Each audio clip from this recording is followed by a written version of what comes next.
All right, welcome back. Our guest is Troy Landry of Swamp People, a very popular individual and even more popular now since he's done the show. He did not slow down or complain. He did not ask for help. For over a decade, Troy Landry dragged 1,000-pound alligators out of the Louisiana swamps with his bare hands and made it look easy. He was untouchable, unstoppable, the king of the Atchafalaya Basin. And then one day, the king went quiet. No cameras, no gators, no famous battle cry echoes across the water. Just a hospital bed, a diagnosis that nobody saw coming, and a family holding their breath. What happened to Troy Landry was not just a health scare. It was a moment that nearly erased one of reality television's most beloved figures forever, and most fans still don't know the full story. The King of the Swamp. I've never met an alligator yet that can outlast Troy Landry. Shoot him! Shoot him! Shoot him where it counts! There is a moment every Swamp People fan remembers the first time they watched Troy Landry work. Not the part where he sets the line, not the part where he drives the boat through thick morning fog like he was born on the water, which, honestly, he basically was. The moment that gets you is when the gator comes up, is when that massive ancient creature breaks the surface, thrashing and snapping and fighting with everything it has, and Troy Landry just leans in. Calm. Focused. Like he has done this 10,000 times, which by that point in his life, he probably had. He grabs it. He controls it. And just like that, it is over. That is Troy Landry in a single image. A man so completely at home in one of the most dangerous environments on Earth that danger itself seems to rearrange around him. But here's the question that most casual fans never think to ask. How does a man like that end up in a hospital bed fighting something he cannot grab with his hands, cannot wrestle into submission, cannot outwork or outweight? How does the king of the Atchafalaya Basin meet something that does not care how tough he is? That question is what this story is really about, and the answer will surprise you. Troy Landry did not choose the swamp. The swamp chose him the way it chooses everyone in his family, going back further than most people can trace. He was born and raised in Pierre Part, Louisiana, a small, unincorporated community tucked deep into Assumption Parish. Pierre Part is not a place you accidentally end up. It sits at the edge of the Atchafalaya Basin, the largest river swamp in the entire United States, a sprawling, breathing, dangerous ecosystem that covers more than 1 million acres of southern Louisiana. The people who grow up there do not just live near the water, they live with it, on it, and sometimes in spite of it. Troy grew up in a household where alligator hunting was not a hobby or a side income. It was the family business. His father hunted gators. His grandfather hunted gators before that.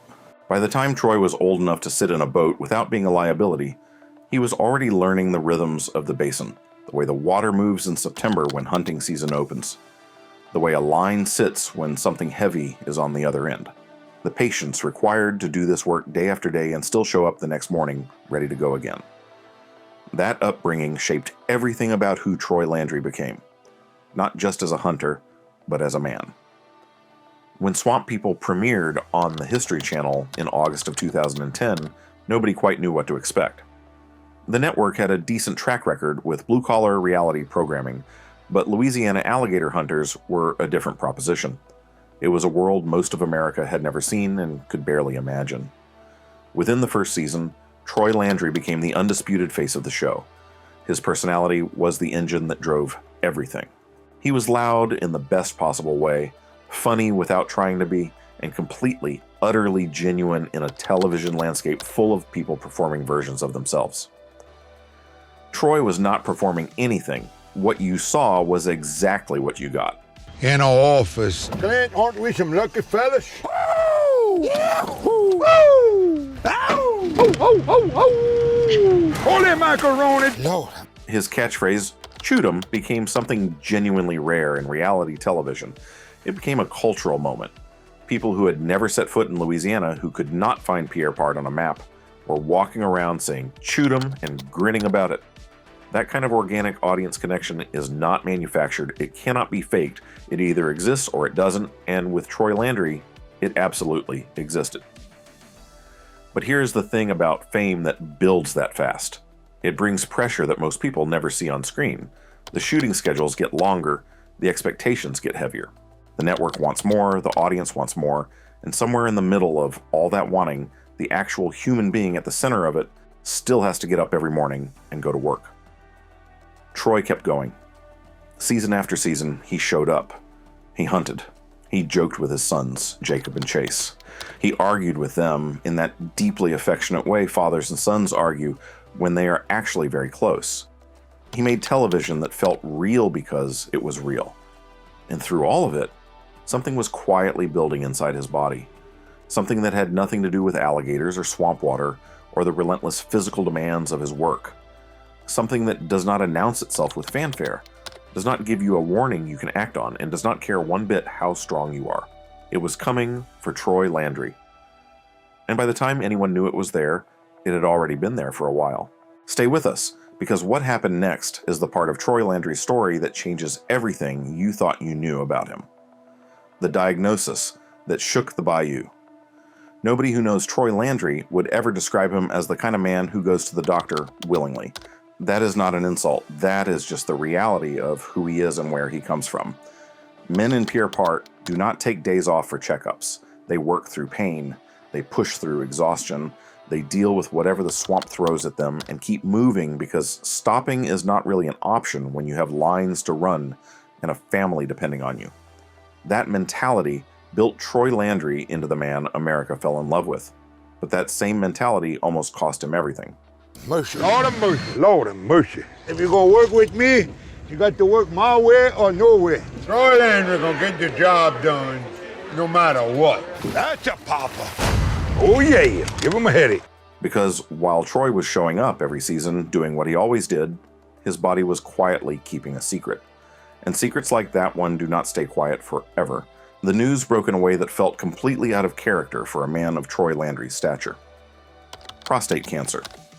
2 words that carry a particular kind of weight, especially for men who have built their entire identity around physical strength and endurance. Prostate cancer does not care about any of that. It does not negotiate.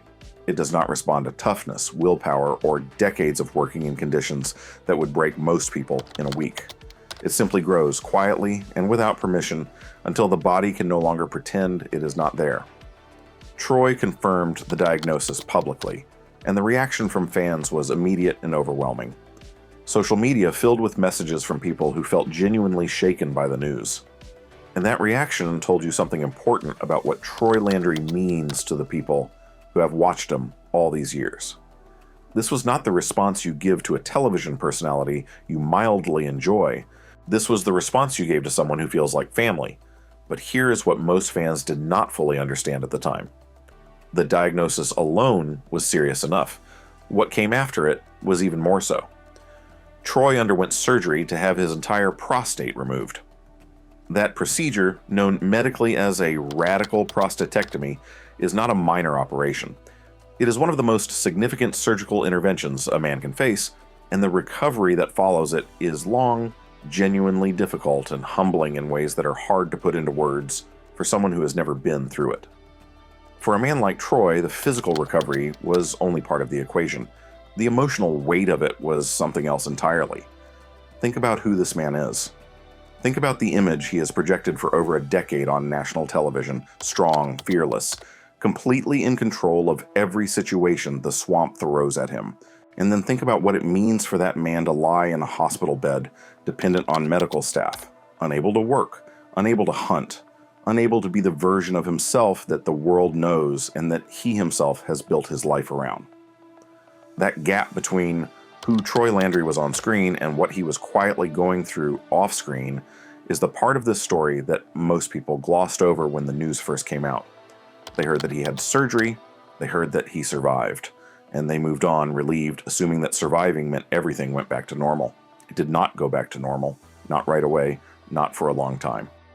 Recovery from a radical prostatectomy typically takes several months at a minimum. For men who work physically demanding jobs, the timeline stretches even further because the body simply cannot be rushed back into that level of activity without serious risk. Doctors are clear about this. The work has to stop. The strain has to stop. The lifestyle that defines you has to be set aside while your body does the slow, unglamorous work of healing.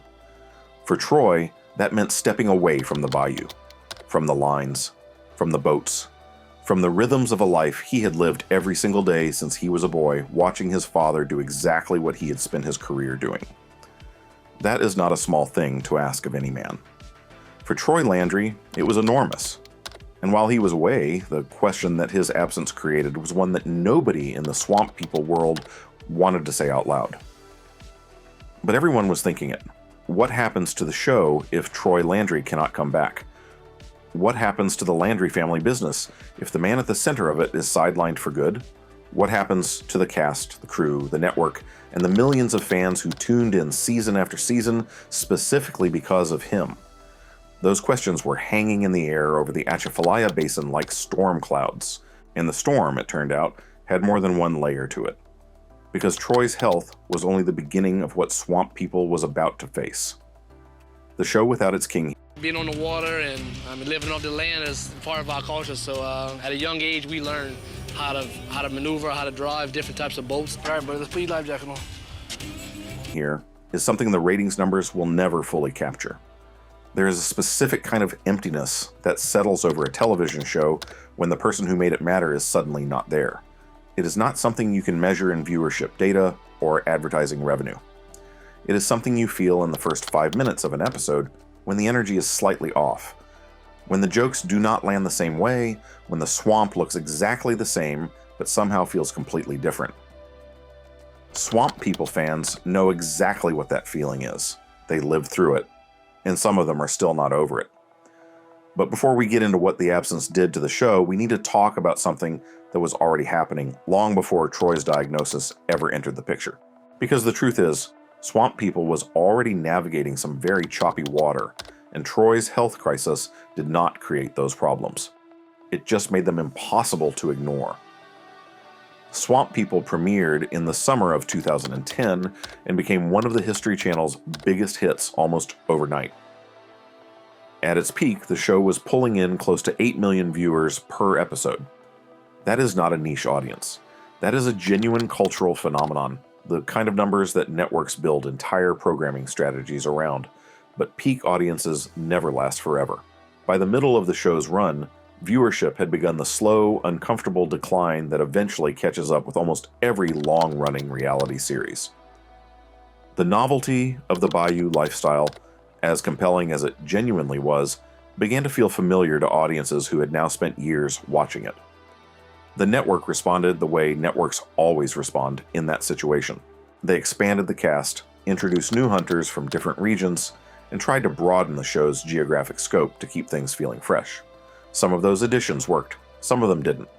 And with every new face added to the roster, the risk grew that the show's original identity, the one built entirely around the Landry family and Troy's specific personality, would be diluted beyond recognition.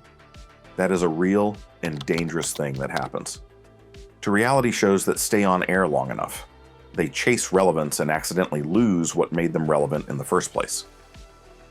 By the time Troy's diagnosis became public knowledge, Swamp People was already in a complicated place. It was still on air. It was still producing new seasons. But it was not the cultural force it had been in its early years, and everyone connected to it knew that. When Troy stepped back to recover, the production did not stop. The show kept filming, other cast members kept hunting. The Atchafalaya Basin kept doing what it always does, indifferent to the personal struggles of the people who make their living on its water. But something fundamental had shifted. Troy Landry was not just a cast member on Swamp People. He was the gravitational center of the entire show. Every dynamic on that series, every relationship, every conflict, every moment of humor or tension orbited around him in some way. Remove him from that equation, and the whole structure of the show changes in ways that no amount of creative reshuffling can fully compensate for. Fans noticed immediately. The comments sections on social media filled up with a very specific kind of frustration that is different from ordinary viewer complaints. People were not angry about production quality or editing choices. They were expressing something closer to genuine loss. They wanted Troy. They wanted his voice, his laugh, his presence on the water. They wanted the show to feel like itself again, and without him, it simply did not. The network faced a genuinely difficult situation. You cannot manufacture a Troy Landry. You cannot train someone to have that kind of natural, unforced charisma. You either have it or you do not, and what the show's viewership numbers during that period made painfully clear was that nobody else in the cast, talented and entertaining as several of them genuinely are, could fill that particular space. Here is the question that was quietly circulating at the network level during this period. And it is a harder question than it sounds. Do you wait for Troy to recover, risking losing more audience in the meantime? Or do you start planning for a version of the show that does not depend on him? That is not a cynical question. That is just the brutal mathematics of television production. And the fact that it was even being asked tells you how serious the situation had become. Nobody announced any decisions publicly. The network stayed quiet. The cast stayed quiet. Troy himself stayed quiet, which, for a man who is almost never quiet about anything, was its own kind of signal. Something was being figured out behind the scenes, and the Landry family, in the meantime, was doing what the Landry family has always done when things get hard. They went back to work. The family, holding it together. 5, give me 5. We're gonna do the alligator shuffle. Yeah, yeah, yeah. Before the day's over, I'm gonna try to give you singing lessons. It's a rainy day in the bayou. There is an old saying in South Louisiana that the swamp does not wait for anyone. It does not pause because you are sick. It does not slow down because your father is in a hospital bed recovering from surgery that removed a part of his body. The water keeps moving, the alligators keep feeding, the season opens whether you are ready or not, and if you do not show up with your lines and your boat and your full concentration, the swamp will simply move on without you and take your livelihood with it.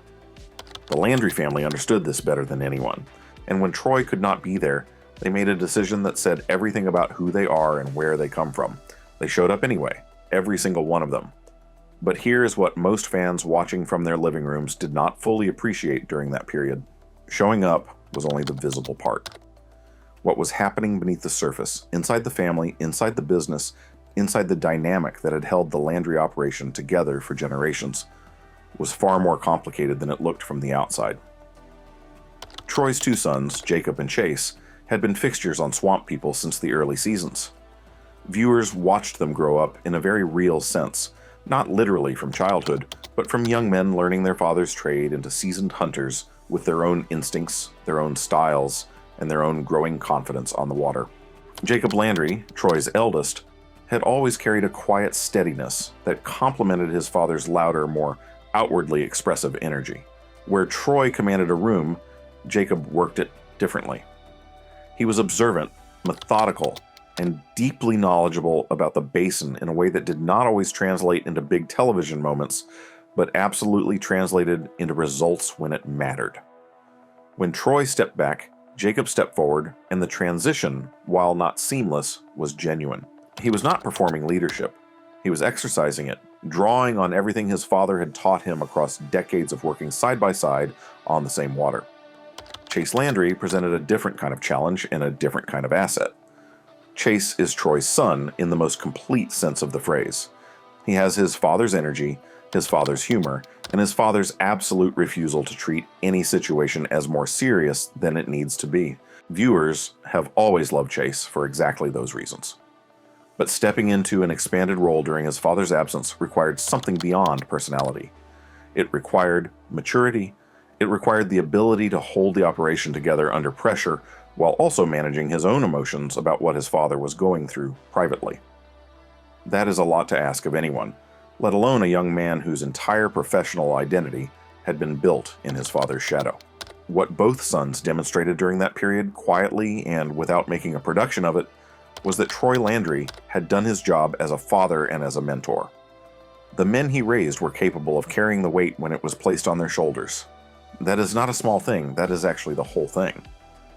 Troy's close friend and longtime hunting partner, Ronnie Adams, also played a significant role in keeping the operation's spirit intact during this period.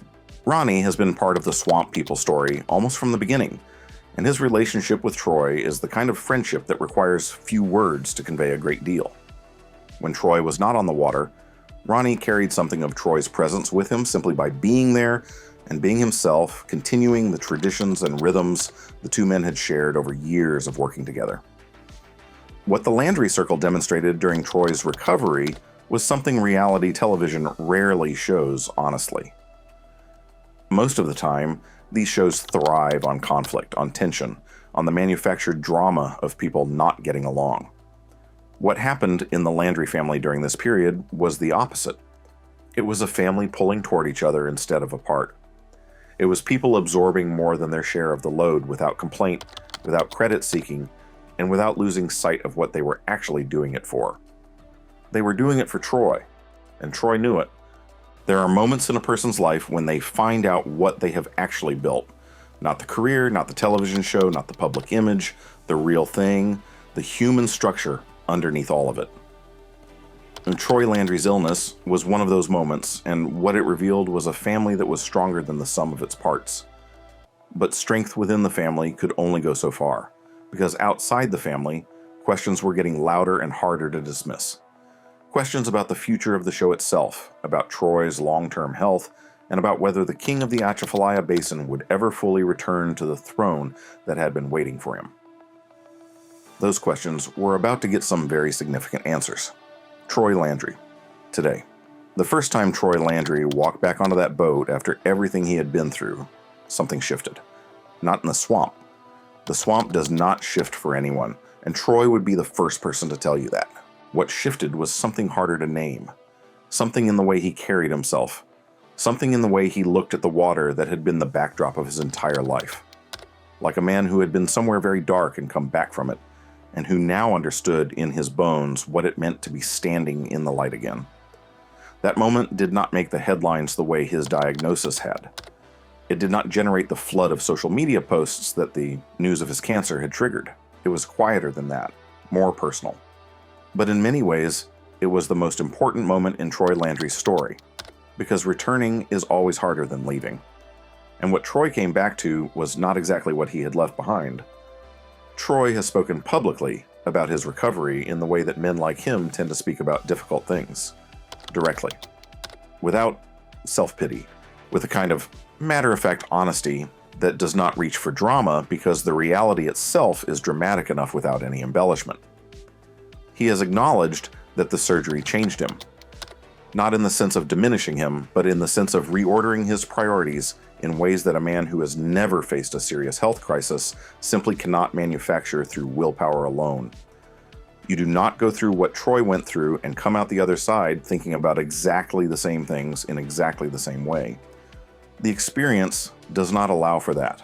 It insists on changing you, and the only real choice you have is whether that change makes you smaller or larger as a person. Troy chose larger. Anyone who has followed his public appearances and interviews since his return could see that clearly. He talks about his family differently now. He talks about the swamp differently.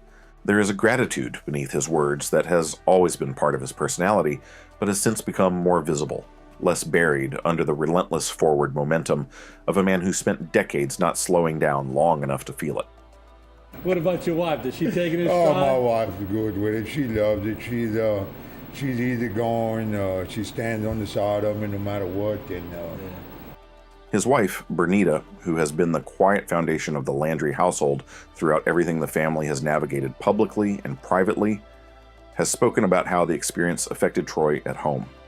The picture she paints is of a man who came through something genuinely frightening and emerged from it more present, more deliberate, more aware of what actually matters. That is not a small transformation.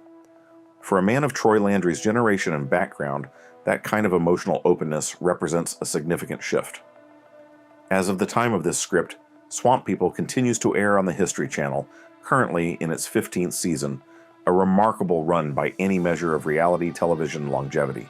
Very few shows in the genre survive that long while maintaining any meaningful connection with their audience, and the fact that Swamp People is still producing new episodes is a testament to the genuine affection between the show and its core viewership. My boys and everything, 1-9 and 1-6 now, and I've been living in the same little community for so long. That's what my kids are getting brought up at now. Dad, what you doing? Cutting up some bait, put on our jug line. Hold that head right there, Willie. Troy has returned to a prominent role on the show, and his presence has done exactly what anyone paying attention would have predicted. It stabilized the energy. It restored the gravitational center that the show had been missing during his absence. Fans responded with the kind of enthusiasm that confirmed what the network already knew, though perhaps needed a reminder. The show works because of Troy Landry. It has always worked because of Troy Landry, and no amount of cast expansion or creative reshuffling changes that fundamental truth. But here is something worth paying attention to because it speaks to how much has actually changed since those early seasons of a young show finding its footing on the History Channel. Troy is no longer just the hunter at the center of the story. He is now also the patriarch of a television legacy. Jacob and Chase are established presences in their own right. The next generation of the Landry family is on the water. The business has continued to grow beyond what the cameras capture. Troy has built something that extends well past himself, and he knows it. That awareness is new. Or at least it is newly visible in the way he talks about it all. He said something in a recent interview that stuck with many who heard it. He said that going through what he did made him realize the swamp would always be there, but the people you share it with, that was the part you could not take for granted. That was the part you had to pay attention to while you still had the chance. For a man who spent a decade making television about alligators, that is a remarkably human thing to say. And it tells you everything about who Troy Landry actually is underneath the legend. The king came back, but he came back wiser. And in many ways, that makes the story better than it was before. Troy Landry did not just survive a cancer diagnosis. He survived the kind of moment that quietly reveals what a person is actually made of. And what he is made of turned out to be something far deeper than anything the cameras ever captured in the Atchafalaya Basin. He faced the thing he could not outwork, and he came back anyway, not unchanged, not untouched, but standing, still on the water, still showing up. That is the real Troy Landry story, and it is one worth remembering. If this story moved you the way it moved us, drop a comment below and tell us what Troy Landry means to you. Subscribe if you are not already part of this community. We will see you in the next one.